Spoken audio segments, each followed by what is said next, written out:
Hello, everybody, and welcome to the Tech Informist. This is episode 39, recorded on Monday, March the 2nd, 2015. My name is Kevin Harvell, and I would like to personally welcome you and everybody that is listening and watching to the Tech Informist. What is the Tech Informist, you may be asking? The Tech Informist is a show intended to help inform and educate listeners such as yourself about the latest news that we find interesting in the world of technology, with lively and entertaining commentary about the latest tech news. From time to time, we will also have special guest interviews. So we don't want to completely flood everything with a bunch of guest interviews because sometimes people just want to hear what we have to say. So that's kind of how we like to do things around here. We record Monday, Wednesday, Fridays at 11 a.m. Central Time. So that's noon Eastern, and that would be 9 a.m. on Uh-huh. the Pacific West Coast for you West Coast listeners. Doing And we're math, also watch out. Yes. And we're also heard around the world. So we love and appreciate everybody that tunes in and joins us, whether they listen and send us feedback after the shows or listen and join in our chat room live, which you can do so by visiting techinformist.com. You can also just go to the live page. So you can simply just type in thetechinformist.com/live to watch and join and see the upcoming schedule, whether we have guests, and if we have a specific time change due to accommodate a guest schedule, then we can also do that as well. We also appreciate feedback. Send that to contact@thetechinformist.com and follow us, connect with us on Twitter, Facebook, Google+, Instagram. Just simply type in Tech Informist or The Tech Informist on the various platforms, and you will get connected with us. I, again, am Kevin Harvell, and I'm joined by Mr. J.J. Hammond. How are you doing, J.J.? I'm doing fantastic, Kevin. Let's roll out. Let's roll out. Yes, plenty of news to talk about. Big weekend. Mobile World Congress kicks off in Barcelona. Today's like the first official day of the conference, but yesterday HTC and Samsung had their big announcements, and we're going to talk about that and much, much more today. But Well, first, before, go well, ahead. real quick before you get into that, I wanted to let everybody know that we saw on Saturday that we're going to talk, or at least I'm going to talk about that for my app and entertainment segment. So my thank yous and all this other kind of stuff is going to come out then. Kevin, let's do it. All right. So we're going to go ahead and kick things off. This is a story that popped out Friday afternoon, I believe it was, and I thought, you know what, we need to make sure that we talk about this. So after the show on Friday, I saw this. It was from Lenovo. Lenovo promises a cleaner, safer PC. Now, of course, everybody knows about the whole superfish, and because computer manufacturers always want to throw loads and loads of bloatware on PCs that they think people are actually going to be interested in, which the majority of people aren't, but that's not who they're targeting, is the people that actually listen to the show and use devices in a more clean, minimalistic kind of way. Hmm. So they talk about releasing these devices without as much, bloatware and crazy software stuff like that. That you're just going to release these with, your base Windows operating system and driver packs and some things. But they're also talking about probably still throwing it out there with things like Norton antivirus. And ever since Windows 8, 8.1 came out, and obviously now with Windows 10 as it's starting to, the tech preview and stuff like that, you don't need things like Norton and McAfee and Kaspersky because Windows already has built-in Windows Defender, which on Windows 7 and before was known as Windows Security Essentials, or Microsoft Security Essentials, actually.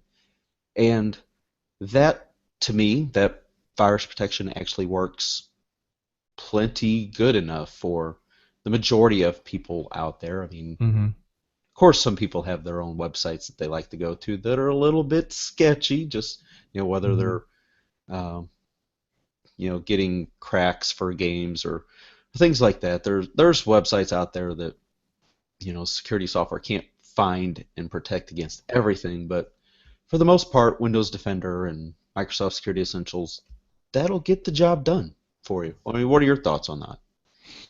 Well, on this story in particular, I think that it's really awesome to note that HP is also stepping up to the plate. I was just reading Good. Thurrott.com, and he was talking about how HP with their Spectre X360 that they worked closely with Microsoft with, to kind of release a new device and stuff like that we saw come across the wire. Now, there's tons of stories that we're going to cover today, guys. So if we kind of move a little faster than normal, that's just because we have so much to talk about in such a short amount of time. So, as far as the Lenovo thing goes, great. I think this is fantastic. I think that this is it shows that they may not be necessarily as addicted as we thought to installing this crapware, as well as this idea of making PCs better, just out of the box, right? And I think that this is really great. Now, as far as the HP goes, it's great. Lenovo, great. As far as the antivirus stuff that you just brought up, I know it's not necessarily in this particular article, but I'm glad you brought it up. I also I use Norton for a Windows 7 machine, but I have strictly removed that from my Windows 8 machines, and mostly that was because of performance. If you try sticking on Norton or Kaspersky, or however you say that, and some other ones onto, say, like a Surface Oh device, gosh. it makes it super, super slow. And I recognize why it makes it slow is because there's a large program that's running while all the other programs are running, so I get that. But I think it's real interesting to note that yes, Windows Defender does a really good job of protecting a person Yeah. from just normal internet use. Yeah. It's interesting to me because we talked about this, Kevin. I don't know. I mean, obviously, other than pornography, what sites people go to that aren't readily protected from just your normal, say, Chrome extension or IE or Mozilla or whatever. And I'm glad you brought that up for game stuff, because I just don't know. So I'm curious from our live audience as well as our other participants. Hit us up. Don't tell us where you're going aside from pornography or whatever. But I mean, just throw out there if you knew someone, in air quotes, that went to sites that weren't necessarily protected. What would that be? Because I'm kind of interested on how people get hit like that. One of the things that came out in the past has been this idea of remoting in to computers, Mm. and I think with Android especially, there was this one.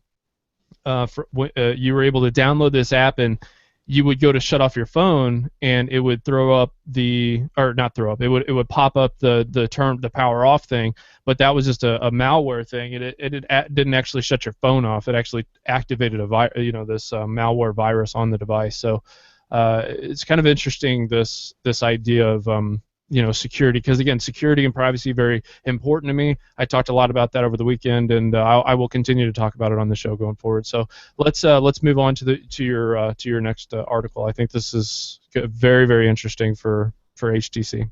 All right, so HTC kicked off yesterday. They had the first big event yesterday morning, and where they finally unveiled officially the new HTC One M9, and it's pretty much just by visually looking at it, you would not you would be really hard pressed to differentiate it from the M8. It looks very similar. It's a smidgen, just a very little bit shorter and a little bit more narrow, but it's also a little bit thicker than the M8. But they've moved the ultra pixel camera that was previously on the back of the device to the front of the device. So for all you selfie takers out there, you should be very happy. They've thrown a 20 megapixel camera on the back. Biggest, I think the biggest complaint that most people have with this camera is the fact that it doesn't have optical imaging stabilization, which a lot of people are really looking for in a smartphone with the camera.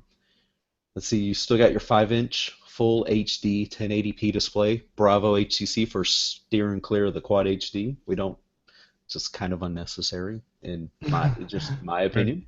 We don't need Quad HD displays, no matter how good they are. The screen's small enough, the pixel density is good enough to where it's not going to be as big of an issue.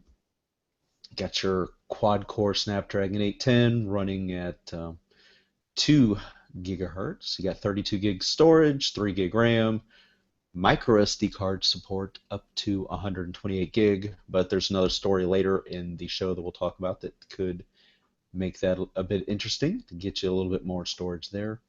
Right. It'll be available pretty much on every major character here in the United States. It's going to be launching sometime in March. I don't know if there's an exact date on that. I know there's an exact date for the Samsung Galaxy S6. You got boom sound with Dolby audio with surround sound, and that's pretty much a 2840 milliamp hour battery. So nice, pretty good sized battery there. Happy Have with you it. ever have you ever whacked your knee on your desk and just wanted just to scream out Screen. in Oh yeah. pain? I just did that. Well, whenever I burnt myself with the bacon grease a few weeks ago, yeah, Oh yeah, I yeah. did not scream. Okay, I mean, I said let's a yeah, few choice words, couple, sure. but I Sure. was quiet overall. Okay. Um I think the first thing that I want to say, well that was stupid because I'm going to say it anyways. The HTC One M9 is to me like I had so much hope for this device as a competitor, a real strong competitor to LG and Samsung.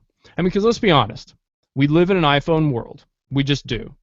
And if you look at how Samsung, and we're going to talk about this, designed the S6, and then you hop back on over to HTC One. One of the interesting things to note here, because look, you guys, you've heard about the HTC One M9. You're going to go to a whole bunch of sites and find out the information you want. But the reason why you're here is you want to know what we think and what our opinions are and different stuff like that. So it's interesting to note that HTC stuck with their same design from the M7 and the M8, so the last two models, as far as design goes. They've done a really good job of, refining some of the edges and, helping with the slipperiness of the HTC One Yes. M8. Now, they've done that with a kind of iPhone 4-esque design where it has this band around this metal band around the device, and it's not prominent. Let's just say that it's not like ridiculously prominent, right? But the one thing that is interesting to me is that there is no on. So one of the big things about the Samsung S5 was the fingerprint scanner, okay, and how there are a lot of people that like to be able to lock and unlock their device and pay for things with Apple Pay with the fingerprint sensor on the front of the device. Would you agree, Kevin? Oh yeah, yes, definitely. So when you look at the M9 now, you look at it and you say, where is that built into a possible future, right? Like the possibility of having that, because we've reached a point where there is, I mean, these things are rectangular in shape. They're getting very close with their round edges and the design language of all kind of being the same style of device. So then let's talk about functionality. So then the next thing is the camera, because the camera is really important to a lot of people. It's important to me. Very. So when you look at the camera from the last year's model, you're like, yeah, it didn't work out so well with the ultra pixels, right? Right. So let's look at this from the Zoe thing, right? So the Zoe. Let's look at this from a competitor to other devices, because what you don't want as a person spending their hard-earned money on a device is for people is for you to invest into a device and a phone that doesn't give you the same that same euphoric experience every time you interact with it. Now, I like HTC, and I have I have been back and forth on this one situation because I really want to promote, I really want to do a thing, but I don't believe that they just did what was necessary to fight for market share going forward, and that's hard for me to say because I really appreciate HTC's one line and their support for this dual OS and their support for the consumer and all this other kind of thing.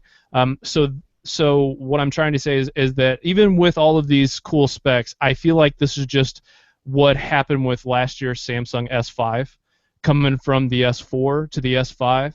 There wasn't a whole lot of change. So coming from the M8 to the M9, not a whole lot of change, just some refinements, and no new wowing features that we thought was going to be a prominent deal with the new HTC One. Would you? So, what would you? What do you think of what I just said? It's incremental, but I mean, not everybody buys the new device each year. It's kind of like Mm-hmm. people that went from the Galaxy S3 to the S5. If you're going from a 3 to a 5, you're getting a really great experience and Right. at bump in performance and experience. If you're going from the M7 to the M9, well, you're going to get another significant increase. Yeah, if you went from the 7 to the 8 to the 9, the experience is not going to be quite as, wowing because Mm-hmm. you're like, it's just very similar to what I had last year and very similar to the year before. But if you're somebody that's on like an every other year cycle, then as most people are, I mean, 2-year contracts. Well, no, I mean you've got the next, you've got the jump and the next and the edge and all these different plans that allow you to upgrade sooner, faster. Yeah, but I mean, you're still paying a lot more for your device as opposed to waiting Yeah. out 2 years. Yeah. Well, yeah. I mean that's true.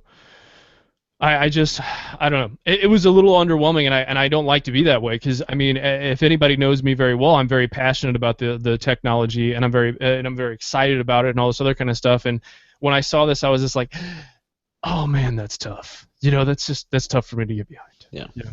It really It's was. Now let's talk about the grip, okay? Because you had an open letter. That was cute. I really like that. Let's talk about the wearable because when you the consumer, and I'm not talking just to you, Kevin. I'm talking to everybody. When you the consumer are going out now to buy your next device, you're thinking about and if you're not, I don't know why, but you're thinking about this a holistic approach. Okay, you've got the little picture of the watch or wearable device, then you've got the picture of the phone, and then you've got like a laptop or 2-in-1 or whatever, right? So you're thinking about what does my digital life look like going forward? Because I'm going to spend some money. That's just going to happen. My just how it tax out, is. my tax refund is coming in. I'm going to spend it on this stuff, and you've been holding out. You're ready to go. So when you're looking at this stuff, you're like, okay, a wearable, a phone, and a thing. You walk into the store all doe-eyed, like, oh my gosh, I want everything, and Yay! then it comes down to price, and you're like, I want nothing. No, Right. if you're anything like me, it's like because for those of you who know what a wallet still is, it's like, it's really mine's tough to open up. So anyway, so when you're looking at this stuff, you're like, okay, what am I going to do? So it was interesting. I read several articles building up to MWC, Mobile World Congress, on what HTC is doing to try to, fight for their right, to be in the wireless manufacturing space. So it was interesting to see from the design language to the HTC One with the funny looking dive submarine telescope looking thing camera. It was very funny. The point and shoot HTC RE. So that was their first move into the kind of other than phone space. Right. Then I felt that was kind of mainstream. Now we've got the HTC Grip and the HTC Vive. Right? Am I saying that right, Vive? Yes. Okay. So Kevin, you know a lot about this, I would think. So tell us about HTC's new Get. Well, looking at the grip, the first thing whenever I first saw pictures and stuff of it, I was like, that looks like a Microsoft Band because it has the how would you say the horizontal display? You would say, Mm-hmm. whenever you're looking at it, it's kind of going across your wrist and not. No, It's you're just right. Yeah, not yeah. like not like a watch. You're Right. looking at it. You kind of have to turn your wrist a certain way so you can see the display. But it just looks a lot like the Band. It costs the exact same amount as the Band, so $199. Mm-hmm. It comes Mm-hmm. in 3 sizes, like Mm-hmm. the Band, and and it looks like it has a very similar clasping for securing to your wrist. Kind of as the Band, you pinch together to Yeah, you pinch the clasp two it. things together. But with the grip, you have you can get these little spacers, so you can get kind of the quote unquote perfect fit. Whereas the Band, it was just you could adjust it on your wrist. So you get the small, medium, large. You can adjust it, for a more snug or looser fit, depending on your preference. And but the grip is missing the heart beat, the pulse and sensor on there. So you're getting a little bit less for the same amount of money. But with HTC partnering up with Under Armour, and this record app that Under Armour has. I think it's, they've also done some stuff with Endomondo and MyFitnessPal, which are really big in the fitness world when it comes to fitness apps. So you're going to get some really good integration with that.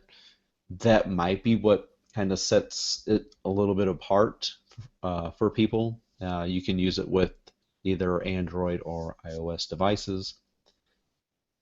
It's going to be available in two colors when it does launch. Kind of a nice bright lime and then like a teal, I think, with black around the edges and everything. But otherwise, it's like very similar because battery life, approximately 1 to 2 days if you use the GPS function in it, 5 to 6 hours. So it's just like, we've already been there with Microsoft and the band. It's a very similar device. I still feel you get more with the band overall than you will with the grip. Ooh, somebody's hungry. Yeah. So it's like, I don't know. I just was not a wow thing for me. I mean, we kind of knew that HTC was going to get into wearables, but we didn't think it was going to be a fitness band. We kind of expected a smartwatch. Yeah, so not excited about this. Get a band. Move on. Yeah. So now you've got the HTC Vive. Now this is something that really came out of nowhere, and they have partnered up with Valve, gaming company Valve, those most popular for the Half-Life series and also some other great games. So partnering up with them to do a virtual reality kind of visor. Unlike the Galaxy VR from Samsung, you will not need a phone. It's a standalone device, more similar to the HoloLens than the Gear VR. But that you're going to get development kits be available to developers, I believe, in April, and they're hoping for a holiday 2015 launch. We've got a couple little videos and stuff of the grip and the Vive on the Tech Informist website. So head on over there and look for our HTC post from yesterday to watch those. Yeah, I'm with Rawl. I thought that it looked a lot like the as far as the grip. I thought it looked like a lot like the Razer wearable device that was coming out. As far as the Vive goes, I want to know from our chat room, and I want to know from people who watch this later, what are your thoughts on virtual reality headsets with a phone, which feels weird to me, but I'm not judging. But so, what is your thoughts on virtual reality with the full screen in front of your face, or a like HoloLens or glass style where you can choose if you want it to be like your entire vision or if it can just be augmented reality? Like, I would think I fall on the HoloLens side where I get dizzy way too easy. And that goes back from years and years and years of messing around with VR stuff. Kevin, where are you at? Um, I like the fact that you don't have to have a phone to use this. That to Mm-hmm. me is one of the biggest selling points is you don't have to have a secondary device to use this thing. Mm-hmm. So looking forward to getting a chance to try this out, and maybe I need to try the Gear VR and just see how that it works and compare it with the Oculus Rift and everything else. I mean, it seems like every company's throwing one of these out there, so I almost wouldn't be surprised to see Apple unveil one sometime this year just because, Right, so they right, can say they did it first, or everybody will think they did it first. right. Leanne, awesome. Welcome to the chat. Welcome to the show. Also, Brad and Rawl and everybody. Love you guys. You guys are great. So I want to see pictures and I want to hear feedback on this. I think we all would like to see pictures of Kevin wearing all the different kinds of VR headsets. Oh yeah, Going that'd be phenomenal. like this with his mouth open. Yeah.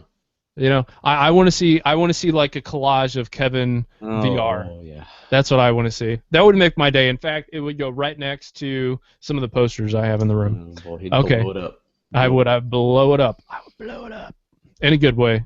Please, NSA, don't listen to this. All right, so let's. So that was HTC. HTC in a nutshell was, here is what we're planning on doing. We are doing what everybody else is doing. It feels like we're throwing everything against the wall, seeing whatever sticks. That's what we're going to go with. I would hope that the grip, for people who want to buy this stuff, for the Vive, the grip, and the M9, I hope that they can fix an issue, which is delivering the necessary updates to those devices in a timely manner. And I hope the battery life on the grip, and I hope a lot for these lines of products. And again, I agree with you, Kevin. I think the 1080p with the battery size is important.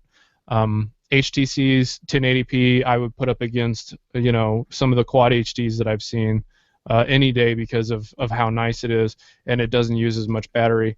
The other thing to think about too is the 64-bit processing units that are in there. That's really awesome. It can't be understated. So let's move on to the next one. That is Samsung. We're pretty into the show, so let's keep it rolling. I want to hear what you have to say about the Galaxy S6 and the Edge. Yeah, so Samsung obviously had their big thing yesterday as well, and as expected, you've got the new Samsung Galaxy S6, and they also announced the Galaxy S6 Edge, which was also somewhat expected. Just kind of like last year, late last year with the Note 4 and the Note 4 Edge, or the Note Edge, they call it. You have we'll start off with the S6. The S6 is a 5.1-inch Quad HD display with a very high pixel density, 577 pixels per inch on a Super AMOLED display. It is a solid construction, so there goes your removable battery, there goes your micro SD card slot, 32, 64, 128 gig storage options. You get an octa-core 2.1 gigahertz Exynos processor, 64-bit from Samsung. Rear camera is going to 16 megapixels with optical imaging stabilization. And they were showing some nice side-by-side images and videos compared to the iPhone 6 Plus. And if you're going to be taking some photos and stuff in lower light conditions, it looks like Samsung is going to be the way to go with this, because the pictures and video were much, much lighter that you could see. Mm-hmm. Front camera is 5 megapixels as well. Let's see what else. Here, one of the biggest complaints is a small battery of 2,550 milliamp hours. So to me that's pretty small, especially for a Quad HD display.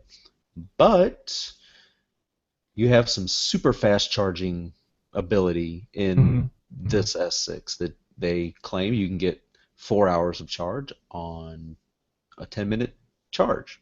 So plug it in, 10 minutes later you can get approximately 4 hours of standard use. You're not going to be sitting there using it to get 4 hours of video watching or playing games, but keeping up with text messages, maybe making phone calls and checking emails. Yeah, you can get that accomplished in 10 minutes and fully charge the device in just under an hour, I believe it is. So I mean, that's pretty good. Built-in wireless charging, yay, go Qi. So that's good to have on there as well. I'm very, very happy about that, but I'm disappointed that the battery's so small to start with, because I shouldn't have to rely on charging it throughout the day if need be, because I'm not always going to be at the office. I'm not always going to be at home, and not always going to be near a power source where I can just quickly plug in. But I think the big winner here, people that run and repair smartphones, because the back of the Galaxy S6 is glass as well as the front. So all you people that run repair shops, hey, you've got to be happy about this, because everybody remembers the iPhone 4 and the 4S and the Nexus 4, seeing all those shattered backs. Get ready for them. Doesn't matter if it's Gorilla Glass or not. It can still break. It can still need replaced. So when that glass gets hot, it doesn't matter how strong it is. It's going to break. Yep. Yeah. I mean, that's something that I didn't share with a group I was chatting with before the show. It's one of those things that you're just so, why did you do that? Okay, so a couple of things I just want to say real quick because you're going to continue talking about all this stuff. When you think about the commercials that you saw of the wall huggers Hmm. for Samsung, where they're making fun of other, they're making fun of Apple because they're the only ones they're really competing with as far as crazy market share, especially in the U.S. When you're looking at those commercials and you see, oh, you don't have a removable back, well, we do, and to remove and replace the battery, okay, that's gone. Um, the battery size, that's kind of gone too because you just added the QHD and also that kind of thing. Um, and then the other deal about the waterproofing and all this other kind of stuff, you really start to wonder. I mean, they're just so much, so much in flux, right? If there's one thing you can count on for kind of Apple, it's this idea of uniformity, right? And they build on instead of drastically change. This is a weird move by Samsung. And like I said, when this glass heats up, it's going to either shatter or it's going to crack, and that's totally going to be an issue. I'm just, and try replacing it. Mad props to the phone repair people who can do that because looking at the design, it's looks tough to me. So It can be, yeah. I mean, I've tried replacing a few screens myself, and success rate was not super high. So I mean, there's people out there that can do it with no problem. They're used to doing it, mhm. you know. But yeah, they'll be getting a lot of business because the Galaxy S6 is going to sell like crazy. It's a nice device. Can't sit here and knock it, and I can't wait to get my hands on one to try actually in person in a real world situation. Yeah. I'm looking forward to it. Oh, and real quick before I forget this, because that happens a lot to me. It is compatible with the VR, the virtual reality headset that came out recently for the S5. So I mean, they both. are launching a new VR headset actually that works with the S6 and 6 Edge. I don't know Mhm. if it'll work with the one for the with the last year's Gear VR. Yeah, I do. I agree with that statement, Brad. They kind of having a little bit of an identity crisis, that's sure. But yeah, if you look at the iPhone and the S6, even the Edge, the S6 Edge, they look a little alike. And as far as when you compare them to the iPhone and the S6. But go ahead, Kev. Keep Yeah, going. so you get 3 gigabytes of RAM as well, but I let's like move. that. Yeah, Yeah. and let's move into the Edge. Basically, you're getting exact same phone, curved edges on the left and the right hand side. I think reason for doing this, having it on both sides, is because one of the big complaints of the Note Edge was the Hmm. fact that it only had one curved edge. So people that use their phones left-handed were kind of left out in the cold unless you went into the settings and toggled the switch and flipped the device around, and then you could use it left-handed, but your phone's upside down with the home Right. button on top. So now, if you're left or right-handed, you don't have to flip the phone around, and so good for that. A slight bump in battery, you go from 2550 to 2600. Whether or not that'll make a big difference or not, who knows? Um, but yeah, that's pretty much the main difference. Is the camera on it looks phenomenal, and that's what It does. I It think a really lot of does look people are good. really excited about using the one on the Note 4. If they put just that one in there, I think a lot of people would be happy. But if they've improved upon that, it's going to be a phenomenal camera as well. And another thing too about the S6 is that Samsung mentioned that they've heard the listeners' complaints and with a lot of the TouchWiz lag, and I think they said there's like 40% less uh, of that junk that they like to load in there with TouchWiz on the S6. So things should be running a little bit better out of the box, and a lot of the things that were on there that you never really used, you won't have to worry about anymore. Agreed. Yeah, you got the fingerprint scanner because you can use the new Samsung Pay. That's very exciting. So tell people who haven't watched this thing what it's going to look like to use. Samsung Pay is basically Apple Pay. Okay. I mean, if to put it simply, it's going to be very similar to Apple Pay using both NFC and magnetic secure transmission. Samsung Pay will enable customers to use their smartphones to pay using existing magnetic strip readers. So they showed off in a video yesterday where they held up the device to, for example, if a retailer, you go to an older gas station or something like that, and they don't have a nice NFC terminal right there in front of the register, you can hold it up next to the magnetic strip reader for, where you normally swipe a credit card, and it'll Mm-hmm. still recognize a payment by that method. I thought that was kind of interesting. Initial Right. Samsung Pay partners include credit card giants MasterCard, Visa, as well as American Express, Bank of America, Citibank, JP Morgan Chase, and US Bank. And they just said there's going to be all sorts of retailers around the world that'll be able to accept Samsung Pay when it launches. Can you answer a question for me? What is the is this an integration with Google Wallet, or is this No, it's its own something thing. its own thing? It's its So let's be own very thing.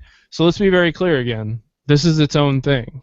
So if you've had an experience, good or bad, or for better or worse, or whatever, with Google Wallet on something else, on the Galaxy line, Samsung's new flagship line, it's going to be different, Right. right? And Okay. then, speaking of paying using your devices, Google is also going to launch their own payments framework called Android Pay. So we've got Apple Pay, Samsung Pay, Yeah. Yeah. Android Pay. Right. So apparently, marketing and all these people are not getting very creative because, hey, let's just throw our name in front of the word pay. Hey, And anything's better than ISIS. yeah, that, that was that's still hard to believe that that was Thanks. even a thing, but Yeah, yeah, you're it's like, true. For oh, people that come don't know, the current app called SoftCard that Google just bought was previously called ISIS, ISIS. So obviously we all know what ISIS means now in today's news cycle. It's a good thing they changed it. on. Mm-hmm. So Google is going to release Android Pay, and it's going to be an API framework that developers can use to build payments into their own apps. And that was actually just announced this morning. Sundar Pichai, Google's Senior Vice President of Product, said that Google agrees with the general sentiment that mobile payments have reached a new level of importance this year, and that it makes sense to be able to carry your cards in the phone you're already carrying. Ah. I have so many privacy concerns when it comes to all this stuff, and I mean, Apple did a good job. Okay, so I know I don't know, I am like the anti-Apple guy. It feels like most of the time, but today I'm the polar opposite of that. I about passed out a second ago. Hold on.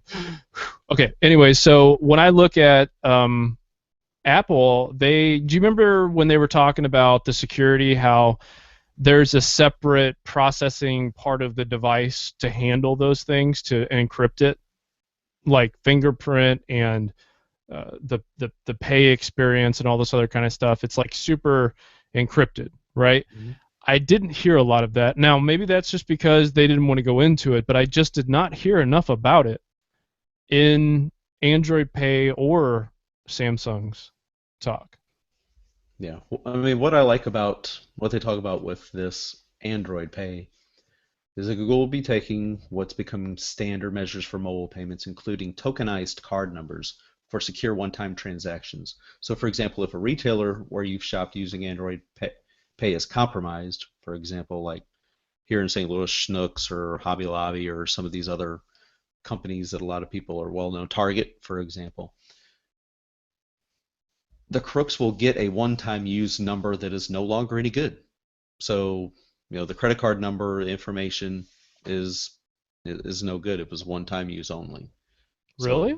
similar Oh, to, getting the one-time use uh, virtual credit card or virtual debit card numbers. So once that number has been used once, boom, it's dead. So, Nice. yeah, so that's one way that it looks good, but putting this into the hands of developers is kind of interesting because it's an API, and that means that other developers and manufacturers can build Android Pay more easily into their apps and their systems. But they also say Right. Google Wallet isn't even going away. It's going to leverage Android Pay as a payment source. Android Pay will work over NFC and will eventually support biometric security measures, such as fingerprint scanning. And I assume that they talked about it coming to Android Wear. Not that I've seen yet. They don't have an estimated time for when it's actually going to launch, but they're going to talk more about it at Google I/O, we would assume. Okay, cool. I didn't know that. That was something I didn't know. I've been paying obviously more attention to Microsoft over lately. Um, who am I get always? Yeah. Well, So there's a it's good reason interesting. why. I mean, with the MS Mobile show that you've got, you'll be Hmm. recording today at what, 1 o'clock? I believe. Yes, we are going to record our MS Mobile show instead of Wednesdays now. We're moving it to Mondays because we realized that we were in direct competition with Windows Weekly. So that's no bueno. And No not only bueno. that, honestly, it works out better for me. And frankly, who doesn't want to make my life a little easier? Considering that I'm donating my time here. And yeah, so our show is going to be coming on MS Mobile Show. It's going to be coming on msmobileshow.com. Go to the site, check it out. If you're interested in Microsoft across all platforms, not just Windows, but Android and iOS and what have you, uh, pay attention to that show. We have a lot of fun. Thank you for mentioning that, Kevin, for this mid-show break. Yeah. Now, today's show is going to run a little longer just because of so much stuff that's happened, because we want to make sure that we do a good solid to you, our listeners, and provide that sense of I learned something today, or just loving to hear from us. Um, There's so just so much news with this week. It's kind of a yeah, different week news cycle for us, and trying to right, report as much as right. possible because there's so many things going on right now this week. Right. So the next thing, and you said that I could talk about it, so I'm going to. A 200 gigabyte micro SD card was talked about from SanDisk, and this is amazing to me. A lot of people talk a lot about how frustrated they are with low-end hardware and the ability to have a micro SD card that has, say, 64 gigabytes of storage for photos or whatever that can be on board. Now, why would you ask that matters in a world of connected devices and in a world with when you can get terabytes upon terabytes of storage in the cloud and what have you?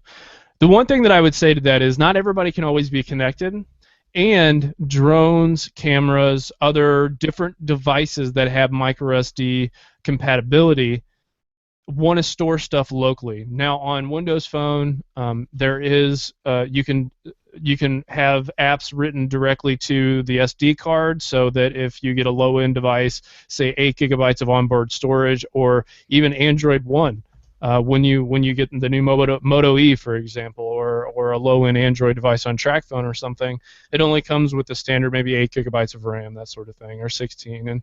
And they really shouldn't even say that. They should say what actually comes with it, and it's like 5 gigabytes after everything's said and done. And if it's 16, it's like, I don't know, 7.9 or something like that. So when you think about the 200 gigabyte micro SD card, and you think about the drone I bought for my dad, for example, if when he's flying it around, he can record some mad video or whatever of I can't remember. It was of wildlife and all this other kind of stuff because of where he lives, and it lives. Some people live next to a lot of woods, stuff like that they want to either hunt, or there's crazy scenarios. But I'm just saying that having the ability to have this much storage on an SD card is pretty amazing in my opinion, and that is just coming from a person who likes this sort of stuff. Now, Kevin, what are your thoughts on this? I mean, I know we talked about it before the show, but I'd like our listeners to hear it again. I really do think it's nice because I mean as technology grows and they always say the cycle of everything smaller but more storage and stuff like that.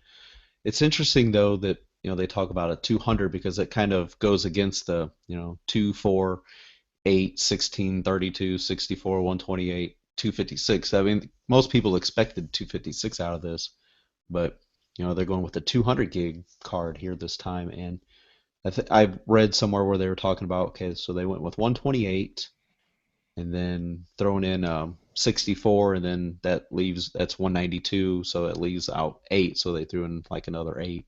Mm-hmm. Kind of interesting how they said SanDisk had to go about this. But it's kind of funny that this gets announced the day after one of the most popular phones that uses an SD card loses its SD card support with the Galaxy S6. But yep, that's the way it goes. But hey, HTC One M9 people, yeah, there you go. Get you a 200 gig card. Yeah, it's nice, but this kind of speaks to manufacturers in the future can have a lot more onboard storage on a smaller profile, right? So thinner, lighter, stronger, faster is always kind of the cadence, right? Mm-hmm. So if you think of wearable devices, you think about how much stuff that can store, right? So that's really exciting. I know that most of the world's population is on the coasts, and a lot of those coasts have nice high-speed internet and stuff, but due to recent polls and research studies, not everybody has constant, reliable access to high-speed internet. So I think that there still needs to be a nice balance, of these devices from onboard storage to cloud that needs to be kept in mind. And I'm glad they're keeping it in mind. And I think a lot of the reason why they are keeping it in mind is because of emerging markets. Right. And I believe the price of this card's like $300. Yeah, it's obviously that's like that's going to come down.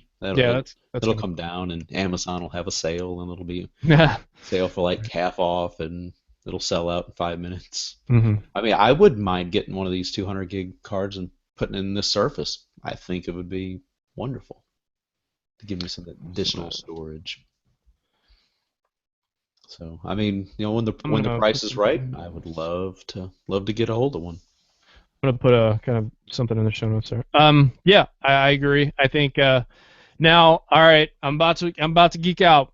All right, a little bit here, but Microsoft had their announcement this morning, and I watched it. Their day, right? Actually, I think it was starting right about an hour after I decided to go to bed. I'm like, I don't want to stay up till 3 or 4 this morning just to watch the entire thing. Yeah. So, this is exciting. I mean, I think it's exciting for Microsoft to think about what they're going to do as far as good, yeah, high res videos. That's another one too, that kind of 4K video. So Microsoft announced the Lumia 640 and then the Lumia 640 XL. Both devices, I think, are natural successors to the 635 and the 1320 device. I think both devices with 1 gigabyte of RAM and will be able to get Windows 10 on it.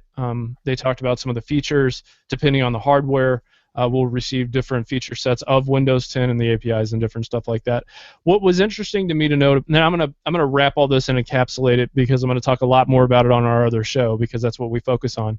I'll just say this. Right now, we've reached a place with smartphone parity between iPhone, Android, and that space, where companies and businesses look and they're like, gosh, it's really expensive to buy devices for our employees because smartphones are a big deal. Security, another big deal. Okay, so when we're looking at that, we're looking at security. The first thing that pops to mind a lot of the times was BlackBerry. Well, now I think that the Microsoft has a very compelling case for business to go out and buy their employees 640s or 640 XLs. The reason why I say this is just because the security of the Windows Phone platform, the security of Exchange, the security of Link, and all these other different security things, because again, privacy and security is big to me, and the future possibilities that these devices are going to have with Windows 10. Now, they don't have it now, and again, this is the year where The release of Windows 10 is going to kind of make or break, I think, in the consumer market for Microsoft. But I think more so with the Universal App Platform. They talked about that a lot. The Universal App Platform was talked about too much during this show. What was not talked about was a mobile method of payment for the Lumia 640 or 640 XL. That was very frustrating. I hope that that does come out either today or tomorrow or subsequently. If it doesn't, I think that's a serious problem for the Windows Phone platform going forward, or Windows 10 for phone. That's what the naming convention they're going to go with, whatever. So the 640 is a natural evolution for people who didn't like the clunky, heavy design of the Lumia 920. For people who are looking to upgrade, it's a lateral move, I think. It's not a vertical move; it's a lateral move. They talk about that a lot in when you're doing job seeking, moving vertically or laterally, and I kind of use that terminology here. So I think it's a natural move. And my wife, for example, is going to move to the Lumia 640 or 640 XL, depending on what she wants to go with, because of how it looks. It's got a nice camera in the back. It's got an IPS display, 720p. We won't talk about that too much on my end because I hate that, but whatever. It's a low-end phone. But it's the cost we're talking about. The 640 is going to be such to cost. That's what's going to be interesting to see. So having said that, RAW, yes, that does have a NFC to answer your question. So, yeah, so we're going to see this going forward. There was some other stuff that came out about Microsoft, like the touchable keyboard and all this stuff. But Kevin, what are your thoughts on this story? I like it. I just wish it had. I mean, since more and more, especially Android OEMs, they're going away from the 16 gig.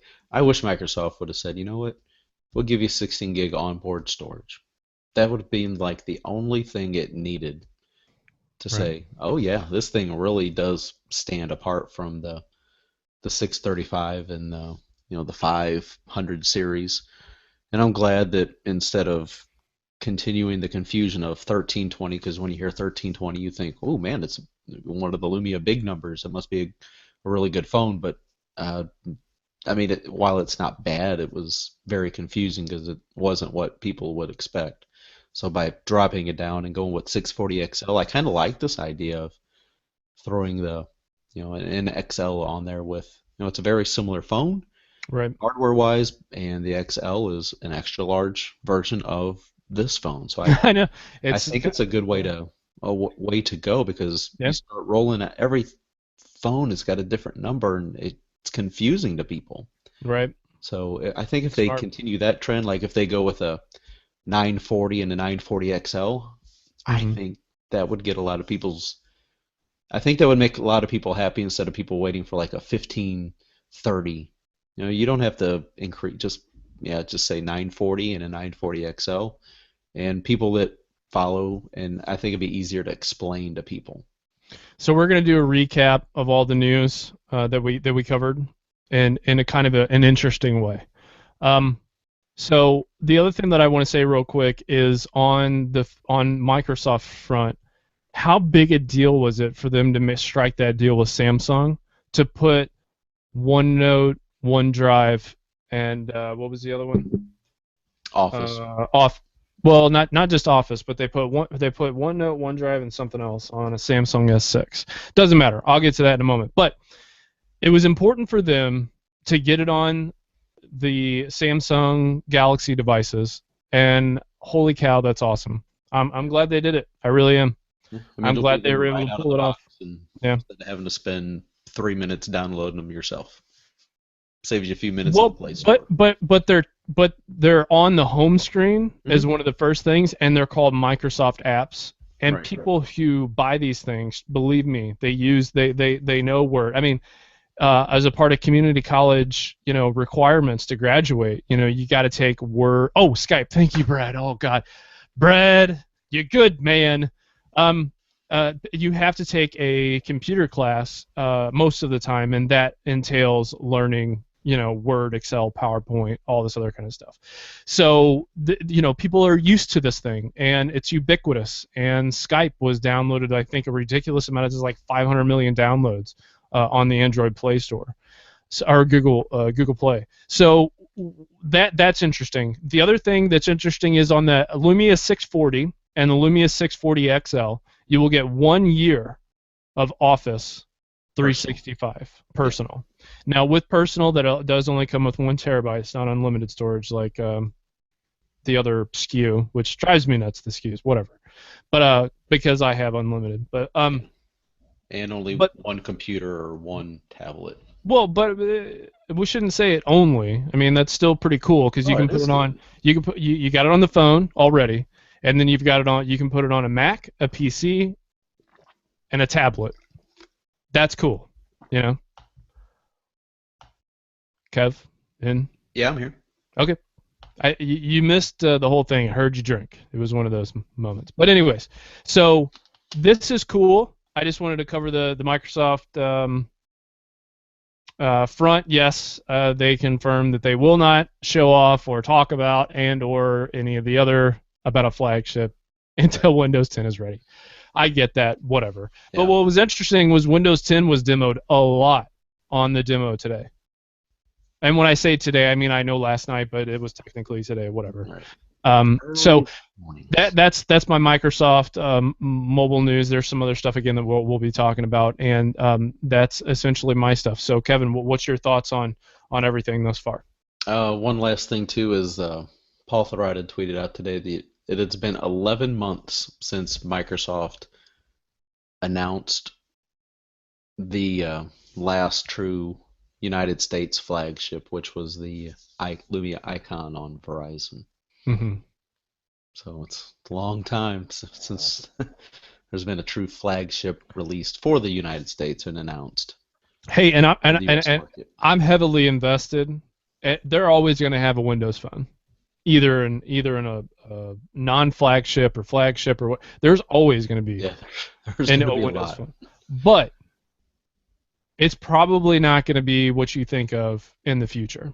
And the only reason why I say that is you can't miss the boat so many times. Eventually, you're going to drown or get captured by pirates. However you want to take that metaphor, but Microsoft did talk about running Android applications in some sort of way on Windows 10 devices, like in a virtual machine or some freaky deaky way. But I would bet dimes to dollars or donuts or however that saying goes that will happen. They will figure out a way to run Android applications on a Windows device. I'm almost just guaranteeing it at this point. Would not doubt it. One other thing too that just I see now, PayPal has acquired a company called Paydiant, which is the mobile wallet that's currently behind Currency, and so that'll put NFC into its Here readers. So PayPal is working towards NFC technology. I love PayPal. And speaking of PayPal, if you guys want to support the show or advertise with the Tech Informist, go to the website, thetechinformist.com or techinformist.com, and there at the very top of the screen, there's a way for you to choose your support level. Now, we care about all of you, but to show how much you care about us, no, I'm just messing with you. If you want to subscribe, it uses PayPal. It's very awesome. MasterCard, Visa. Is that Maestro? Oh, that's interesting. And American Express, Discover, and then it just says bank. So that's interesting. Yeah. Stuff like that. Yeah. Okay. So we just want to say thank you for those, and thank you to Raw for you were always an all-star, but now you're really, really showing your love. So we definitely appreciate that. Okay. So Kevin, if it's okay with you, I kind of like to encapsulate the news that we've heard over the weekend and what we're looking at going into this week. Is that cool with you? Yeah, go ahead. Okay. So I'm going to work from colors. So colors are, it's interesting that that's something we didn't cover with HTC, Samsung, Lumia, but watching the Microsoft thing reminded me of it. You can get all these different color options in all these different devices that have come out. And what's interesting to me is a lot of them are kind of unique a little bit, but in the same sense, I like color options. I never thought that that was going to be kind of a big deal, but I really do like having color options. So with the HTC, there's going to be a lot of color options there. With Samsung, you're going to have some color options there, obviously. And with the Lumia line, the 640, they have removable back plates that you can put on there and have different color options there. The other thing I want to move into is this wearable space. So the future is wearable on your wrist. So you're looking at an Android Wear situation like the LG GR round, whatever, I don't know, Moto 360. Huawei came out with one that I looked at that looked kind of sexy. LG Urban with an E that looked really neat. So you've got that plus your phone, right? So then your phone is going to have the Bluetooth connectivity with your cloud syncing and all that other kind of stuff with your wearable device. So for me, it's Band, Lumia 1520, Surface, and desktop, whatever. So I run the gamut. But those mock-ups that you see and the mock-ups that you're going to see in subsequent commercial TV commercials and/or internet commercials when watching YouTube or whatever, you're going to see the watch first or the wearable first, then you're going to see the flagship or in Microsoft's case, just the run-of-the-mill, whatever. And then you're going to see the tablet experience like Samsung, all the way up to Samsung's TVs, right? So that was a kind of a big deal at CES. And then the privacy concerns, yeah, most people don't even know about that, so whatever. So I'll just blow past that.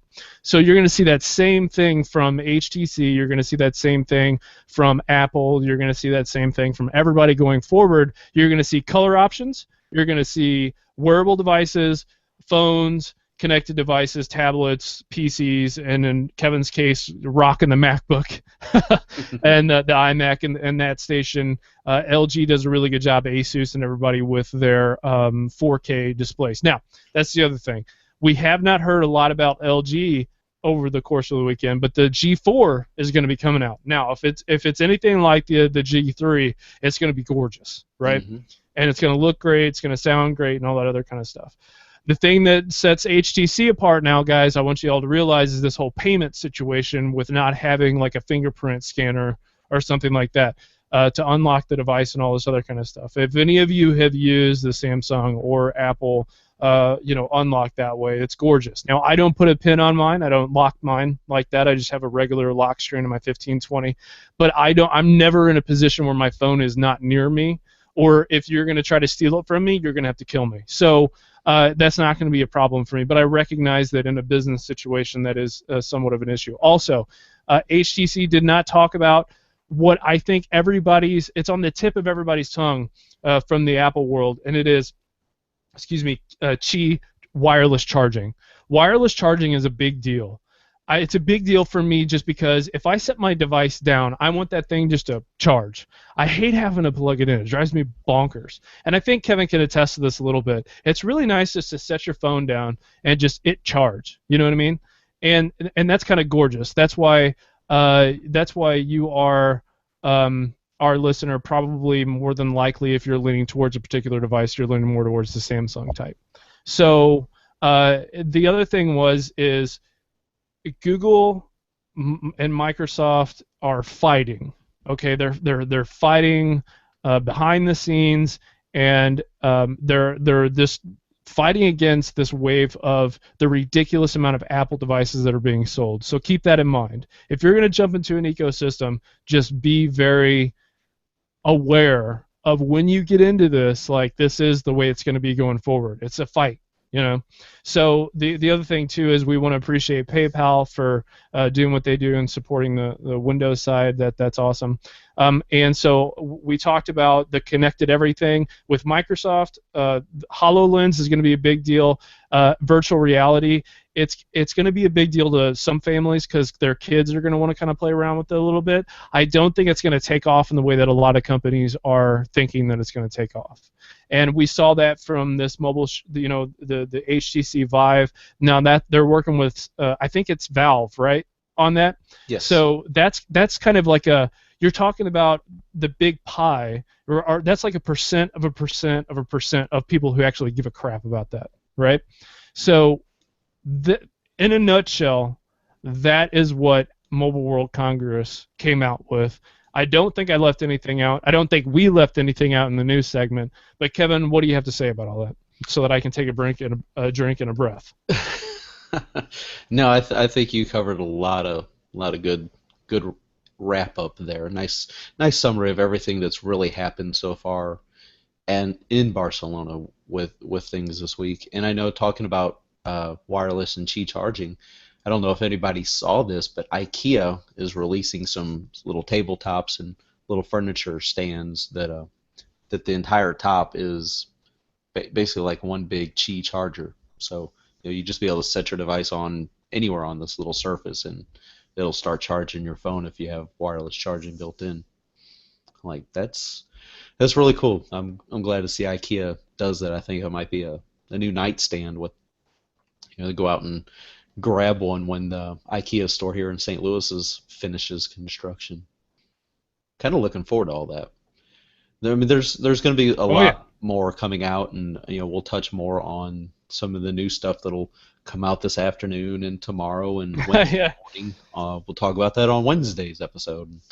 Wednesday. Yep, and then we'll have Friday's episode, which there'll be even more stuff coming out to talk about. So, never a dull moment. So how long does Mobile World Congress go for? It ends on the 5th. The 5th? Okay. Yep. All right. Yeah, so technically Thursday is the last day of the Okay. All right. All right. Very cool. So, are you ready? I'm ready to wrap this present Puppy up. up. Yeah. Wrap this up in a bow because we got another show for yo.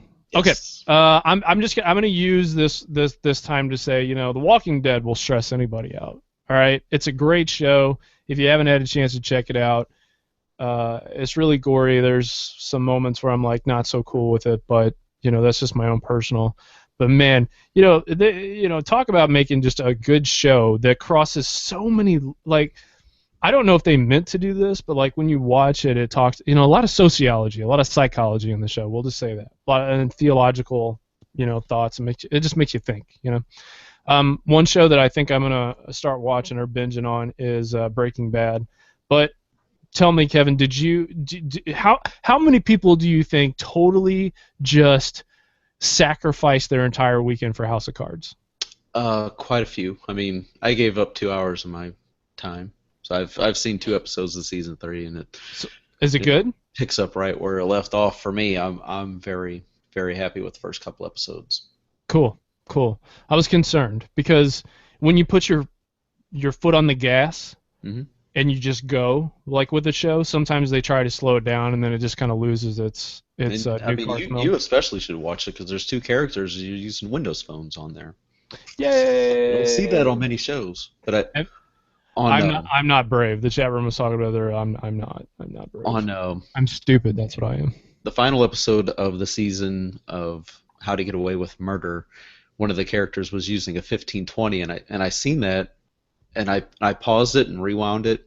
I was like, "What are you doing?" I'm like, "She's using a 1520." It's like, "Oh, shut up and play the show." Like, I see that stuff. I pick up on those little things in shows and movies and for product placement, stuff like that. Okay, so I'm going to take this moment to thank all of you who came out this weekend. All of you who came out this weekend to the local Microsoft store for our meetup that we had. I had just an amazing time with you guys. People, Alejandro brought his kid, and Nico, he's so cute. He wrote me a little note that says "I love JJ" on it. It was really great. And I don't even like kids, but kids love me. So. And I shouldn't say that because I mean I do, I like You kids like and stuff. kids, just not enough to have your own. Right. I think I would suck training another human being to make it in this world. I just think that right now. But anyways, I want to take a time to thank Sam. I want to take a time to thank the guy that came that I can't remember his name, Kevin, that you Jason. invited. Yeah, Jason. Jason Robinson. Yeah, he was like, "You're an interesting guy," and I was like, "Trust me, I'm one of those things that need to be taken in small doses, and I'm an acquired taste." So I just wanted to thank you guys. Sam, I had a great conversation with you on our walk down and out the building, so thank you. to everybody who came out, and obviously Evan, Mike, and everybody who tunes into this show and other shows. Thank you. Kevin and I both had just a great. Well, I know I had a great time, so I just wanted to thank you. I did too. It was enjoyable, even though we didn't really have a true agenda for like the quote unquote meeting, as you would say. Right. I know Jason has. So do you guys do like an agenda or something? Like sometimes we do, and sometimes we just like to get together and catch up in person. And Yeah, it's just great to hang out sometimes. It really is. So I had a great time, and that's what I wanted to do, our app and entertainment picks of the week. That I just wanted to take that segment out to talk about entertainment. Didn't talk about apps just because I didn't feel like it was necessary, but I did want to take a moment to thank everybody because it means a lot. You know, it means a lot to me. yeah, community is huge. Yeah, it means a lot to me. Anything, whether it's technology or just getting together with good people and good friends, like we do with you guys in the chat room every episode. So we do appreciate the slowly growing community. All right, you're up, Kevin. All right, so I will go ahead and wrap this up. Again, we thank everybody for joining us today. Thank you, everybody that'll listen and watch later after the show is pushed out. Quick reminder again, make sure to go over to thetechinformist.com/giveaway. We're still going to wrap up our giveaway this week. We'll be giving that away live on our Friday, March 6th episode. So if you have not yet entered, go ahead and enter. You can enter. You can tweet out for one entry each day, and there's a whole bunch of other opportunities to get entries for different point levels to get entered. So please make sure to do that. Again, if you have any feedback, comments, suggestions, email them, contact at thetechinformist.com. You can find me on Twitter at Kevin Harvell. You can find JJ at JJ Hammond Music. And again, thank you, everybody. We do appreciate it. So from everybody here at the Tech Informist, we would like to consider yourselves informed. And until next time, we are out.